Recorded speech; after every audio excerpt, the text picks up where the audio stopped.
Welcome to Spotlight. I'm Liz Waid. And I'm Ryan Geertsma. Spotlight uses a special English method of broadcasting. It is easier for people to understand, no matter where in the world they live.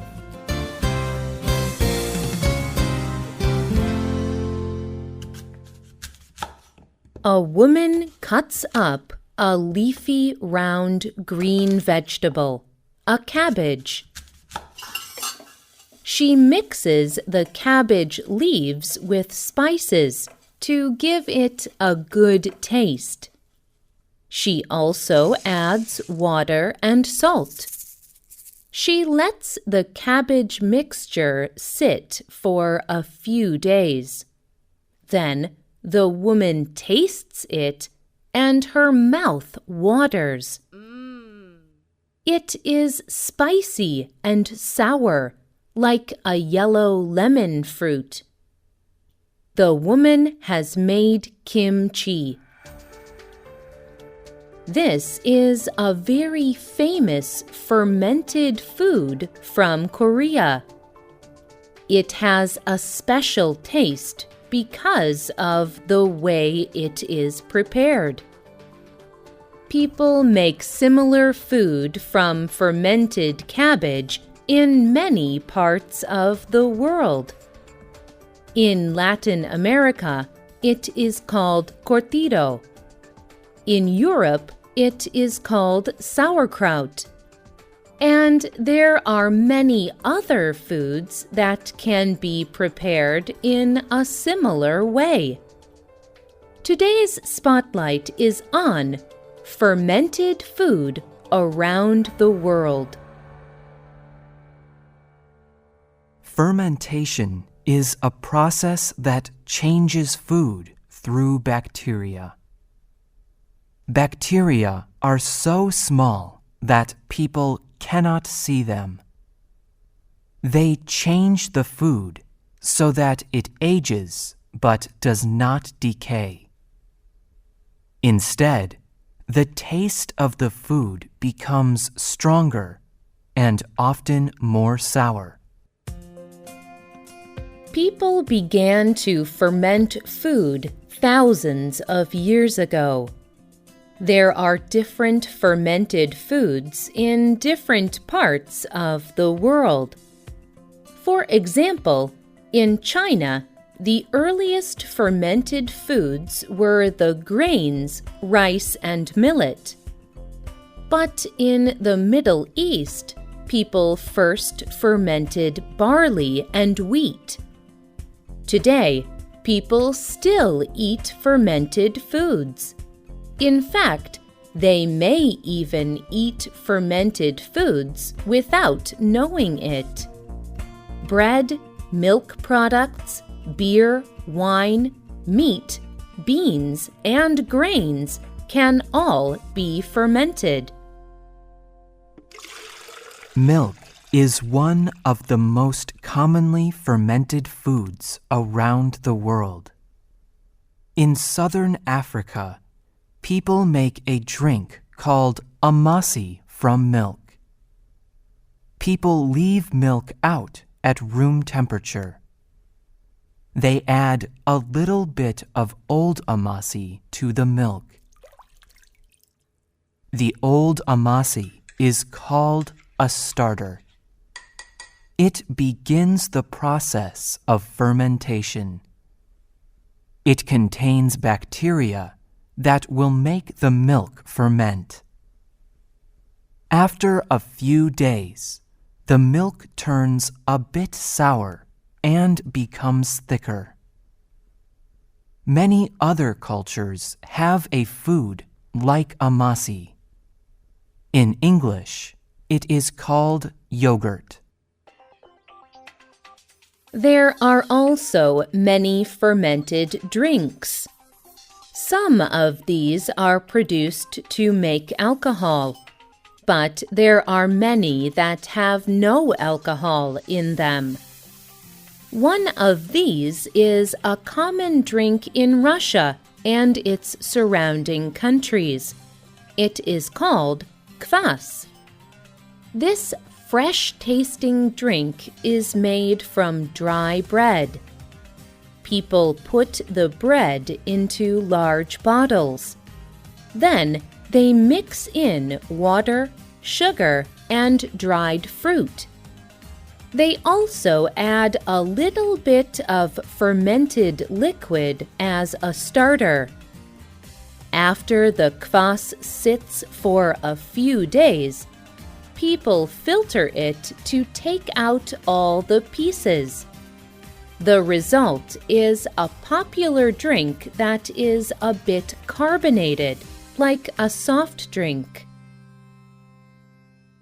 Many people say that fermented foods are very healthy. These foods are good for the body in 4 main ways. First, bacteria breaks down fermented food before people eat it. This makes healthy substances from the food get into a person's body faster and more easily. Fermented foods are healthy in a second way. During fermentation, many foods increase their mineral and vitamin content. Fermentation can be a way to eat these healthy substances that other foods may not provide. Fermentation also makes it possible for humans to eat some foods that would otherwise be poisonous. Without fermentation, these foods can make people very sick or even die.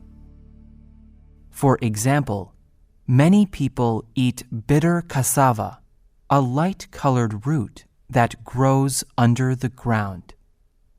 In its original form, bitter cassava has some poison in it. But after fermentation, people can eat it without getting sick. Finally, fermentation is good for people because of the bacteria that it creates.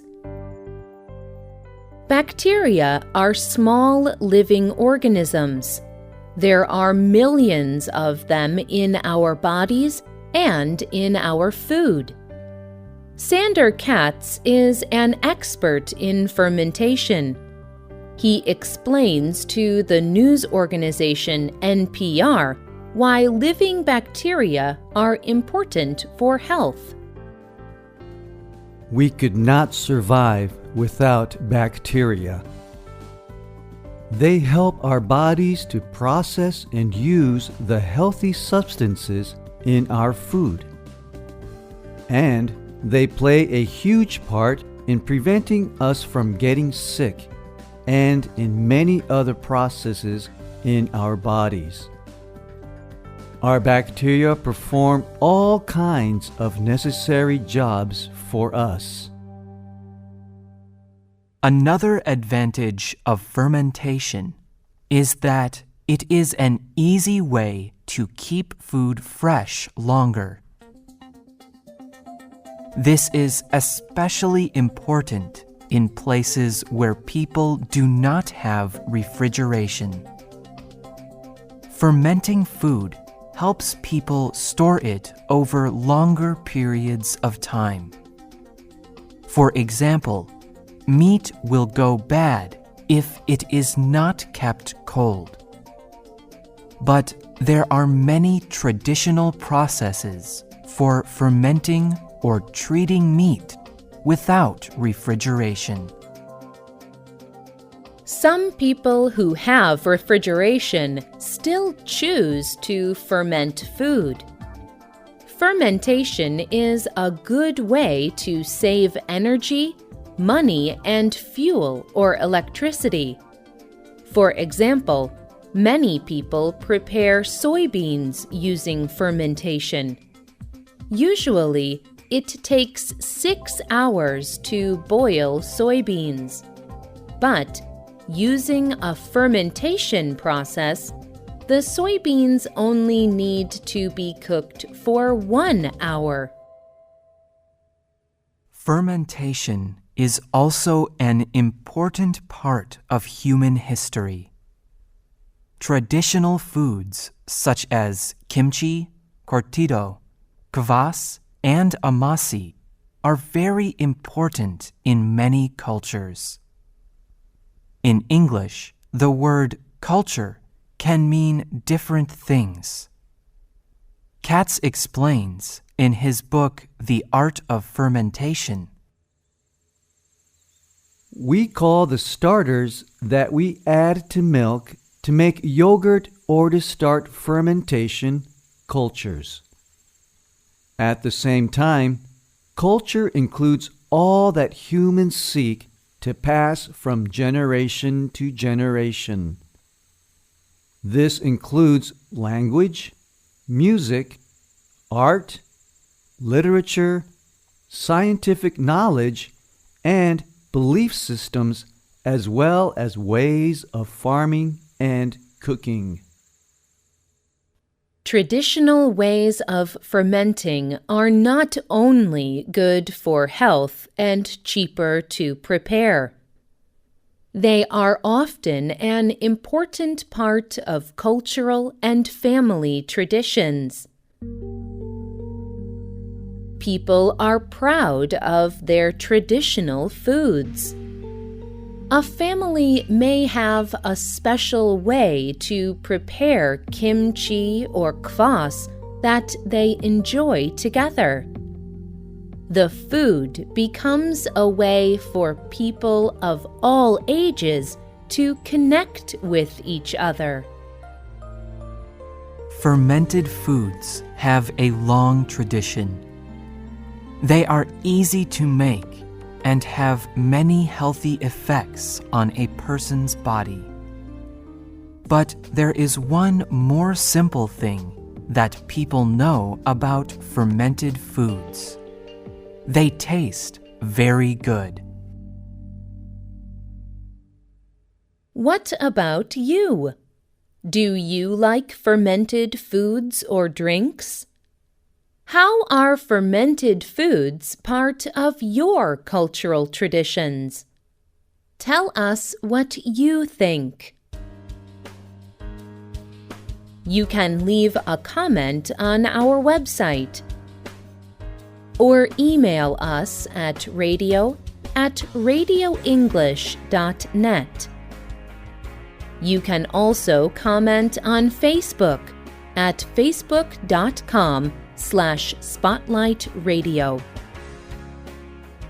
The writer of this program was Rena Dam. The producer was Mark Drenth. The voices you heard were from the United States and the United Kingdom.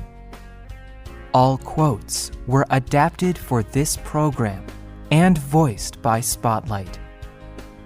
You can listen to this program again and read it on the internet at www.radioenglish.net.